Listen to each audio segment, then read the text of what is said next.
Bonjour les élèves. La leçon d'aujourd'hui, c'est la leçon d'orthographe. Mes apprentissages, niveau 5e année primaire, unité 6, le monde de la technologie. Le titre de la leçon, les lettres muettes. Page 176. J'observe et je découvre. Je lis les phrases. La tablette est munie d'une batterie. Il y a 2 types de téléphones.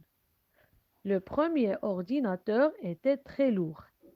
Les robots portent de beaux habits. Je manipule et je réfléchis. Lis les phrases à voix haute. Lis les phrases à voix haute. Est-ce que tu prononces les lettres en rouge? Est-ce que tu prononces les lettres en rouge? Non, on ne les prononce pas. Non, on ne les prononce pas. Cite d'autres mots avec des lettres qui ne se prononcent pas. Clé, loup, huit, pluie, etc. Je manipule et je réfléchis. Toujours. Question 2. Peux-tu supprimer le S de trait et celui de type? Non, on ne peut pas supprimer le S de trait parce qu'il fait partie du mot. Par contre, celui de type, on peut le supprimer car c'est un S de pluriel. Si le nom est au singulier, on peut supprimer S.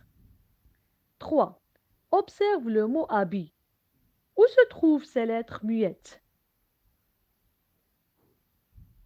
Comme vous remarquez, ces lettres muettes se trouvent au début, H, et à la fin du mot habit, T. Donc H et T sont des lettres muettes. Entoure les lettres muettes dans les phrases suivantes. La pie est sur le toit de la maison. Nous serons présents au départ des coureurs.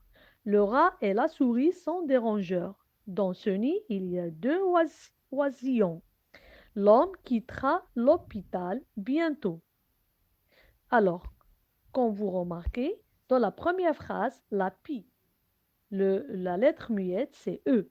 Le toit, la lettre muette, c'est T. Deuxième phrase, nous, la lettre muette, c'est S. Seront, c'est S. Présent, c'est TS. Départ, c'est TS. Coureur, c'est S. Troisième phrase, le rat, la lettre muette, c'est T. Souris, c'est S. Sont, c'est T.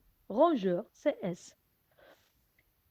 Dans ce nid, dans c'est S, nid c'est D, il y a 2 oisillons, c'est S. L'homme quittera l'hôpital bientôt, il y a la lettre T. Complète les mots avec la lettre muette qui manque.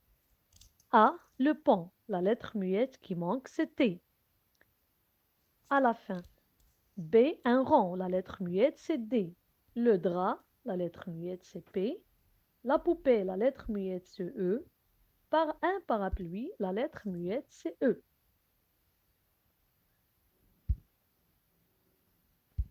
Je retiens. Certaines lettres à la fin des mots ne se prononcent pas. Elles sont muettes. Donc les lettres qui ne se prononcent pas sont des lettres muettes. Exemple, un bon, généreux, un nid, puis, aussitôt. Le S et le X du pluriel des noms et des adjectifs ne s'entendent pas, sauf dans le cas de liaison. Exemple, de beaux habits, de beaux habits. Pour trouver la consonne finale d'un nom ou d'un adjectif, il faut essayer de former son féminin. Exemple, chat, un nom masculin, chatte, le nom féminin, lourd, masculin, lourde, c'est féminin. Les lettres finales des terminaisons verbales E, S, X, D, T, N, T ne s'entendent pas, sauf dans le cas d'une liaison. Exemple, il est à moi. Il est à moi. Pour bien orthographier les mots avec des lettres muettes, il faut chercher un mot de la même famille où l'on entend la consonne. Exemple, accord. Le mot de la même famille, c'est accordé. Donc, accord se termine par la lettre D.